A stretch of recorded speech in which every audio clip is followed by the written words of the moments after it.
71-এ আমরা দেখেছি যে পাক হানাদাররা দরজায় ঠক ঠক করত এবং জিজ্ঞেস করতো যে মুক্তি আছে কিনা। আর 2024 সালে দেখলাম যে যে দেশটা আমরা রক্তের বিনিময়ে 30 লক্ষ শহীদের রক্তের বিনিময়ে স্বাধীন করলাম, সেই দেশে ব্লক রেড দিয়ে রাতের অন্ধকারে 2টা-3টার সময় ঠক ঠক করে জিজ্ঞেস করে কোনো ছাত্র আছে কিনা।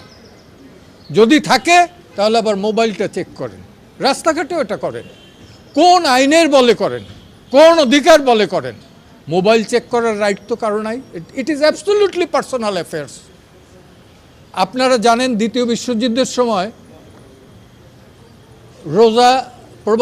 রোজা লুক্সেমবার্গ, তার একটা ডায়েরি আছে, কই নাৎসিরা পর্যন্ত সেটা চেক করে নাই।